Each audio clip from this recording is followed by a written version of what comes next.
si ngerti gue. Colokan ke? Tiga garis. Saya akan menjelaskan tentang Jepang. Ya, setiap kali kita mendengar Jepang, apa sih yang kita nanti ke otak kita? Yaitu mungkin ada anime, atau mungkin teknologi, robot-robot dan segala macam. Tapi kalian tahu nggak sih kalau sebenarnya negara Jepang itu butuh perjuangan untuk menghasilkan kayak seperti robot dan lain-lain. Perlu ada beberapa latar belakang. So, lanjut ke pertanyaan-pertanyaannya. Oke, yang soal pertama yaitu ada faktor-faktor mengapa negara Jepang itu menjadi negara yang maju. Nah, tentu ada banyak faktor. Yang pertama itu ada pendapatan jumlah uang yang diperoleh kita di Jepang itu sangat tinggi. Dan yang kedua adalah sumber daya manusia yang sangat tinggi. Yang ketiga itu ada penguasaan teknologi yang semakin maju dan canggih setiap perkembangan zaman. Yang keempat adalah rata-rata mereka tuh bekerja tuh di bidang industri. Dan juga negara Jepang maju tidak hanya dilihat dari segi teknologi atau apa, tapi negara Jepang juga maju bisa dapat dilihat dari ketingkatan dari disiplinnya, kebersihan, dan juga keteraturan di negara mereka. Nah, itu merupakan salah satu juga faktor negara Jepang itu menjadi maju.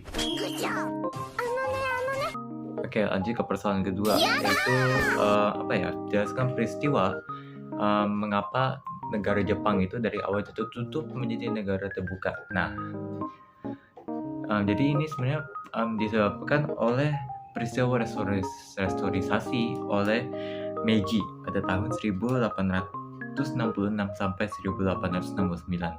Nah, itu negara Jepang itu merupakan negara kekaisaran yang tertinggi. Namun sejak abad ke-12, pemerintah Jepang itu dijalankan oleh shogun atau panglima militer, dan sementara kaisar itu hanya semacam simbol di negara Jepang tersebut. Nah, gara-gara shogun, kondisi ekonomi Jepang itu menjadi hancur, mengakibatkan banyak pertikaian untuk melakukan anti shogun. Nah, oleh sebab itu para kelompok-kelompok anti shogun itu ingin menjalin kerjasama bersama dengan Amerika dan juga Inggris untuk menghentikan kekuasaan shogun. Nah, pada akhir abad ke-19, Jepang itu berhasil tuh menggugurkan kekuasaan shogun ketika Kaisar Matsuhito atau disebut Kaisar Meiji naik tahta setelah restorasi. Jepang yang awalnya negara tertutup menjadi terbuka oleh kehadiran oleh orang-orang asing. Yang ketiga itu adalah kronologi Jepang masuk ke Indonesia. Nah, sebenarnya awalnya itu Jepang itu melakukan serangan terhadap pangkalan angkatan laut Amerika Serikat di Pearl Harbor, bukan Lihue Harbor ya. Nah, Pearl Harbor di Hawaii pada tanggal 7 Desember 1941.